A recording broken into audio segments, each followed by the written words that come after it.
You're not confused, you're conflicted. And there's a difference.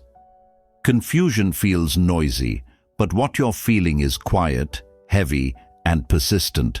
You've tried to move forward, you've told yourself it's time, yet every attempt feels like swimming against an unseen current. Something inside you resists the idea of done. This isn't about weakness, it's about awareness. Some connections don't end cleanly because they weren't meant to be discarded quickly. They linger because they still hold meaning, not always romance, but purpose.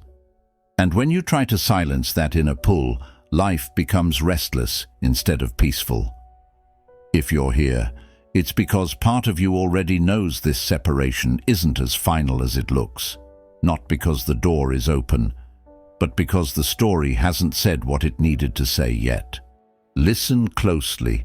This message isn't chasing hope, it's explaining the truth. Part 1. Why walking away feels heavier than staying. When something is truly over, leaving brings relief. There's sadness, yes, but also clarity.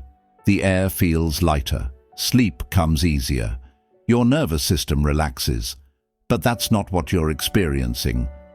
Instead, walking away feels tense, forced, almost unnatural.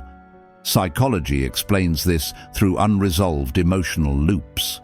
When a bond forms around growth, identity, or emotional awakening, the mind doesn't close the chapter easily. Not because the person is perfect, but because the connection activated something within you. You're not missing them. You're missing who you were becoming through that connection. This is why distractions don't work.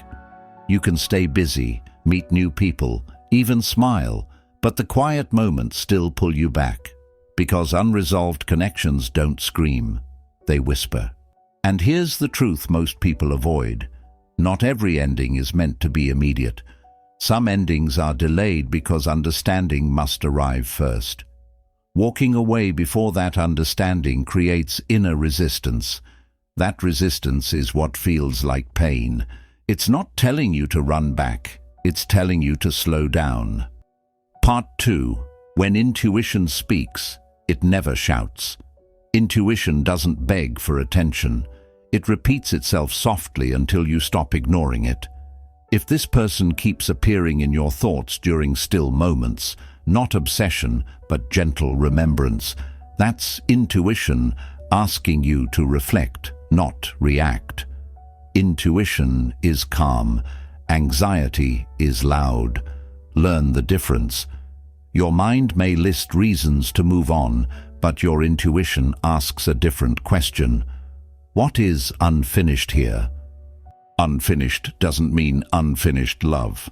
It can mean unfinished honesty, unspoken truth, emotional maturity that hasn't formed yet.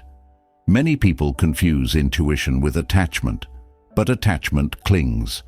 Intuition observes, and observation is what you're being guided toward. When timing is wrong, even the right connection feels confusing. Distance becomes a mirror. It reveals fears, wounds, and patterns you couldn't see while close. If you feel paused rather than pushed, it's because this phase isn't about action, it's about awareness. Part 3. Separation can be a teacher, not a punishment. Not all distance is loss. Sometimes it's alignment. Separation forces growth in ways closeness never could. It removes emotional noise and exposes truth. What remains after distance is what's real. If the connection still feels meaningful even without contact, that tells you something important. It wasn't built on convenience. But here's the balance. Meaning does not equal obligation. You are not required to wait. You are asked only to understand. Some people return transformed. Others return only as lessons. Both outcomes require patience. Rushing closure often delays healing. Part 4. When you stop forcing, clarity finds you. Peace doesn't arrive when you make a decision out of fear. It arrives when your inner world aligns with your actions. If moving on feels rushed, pause. If holding on feels painful, release expectations. Clarity lives in the middle. You're not being told to chase or to wait endlessly. You're being invited to trust timing instead of control.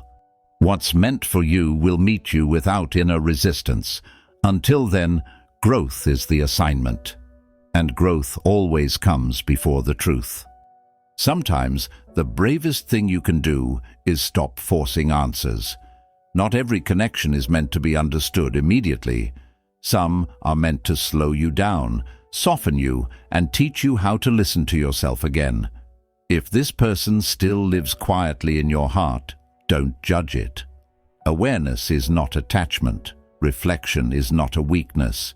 What's meant for you will never require you to abandon your peace. Trust that clarity will arrive gently, not through pressure or fear. Until then, honor where you are. Growth is happening, even in the silence.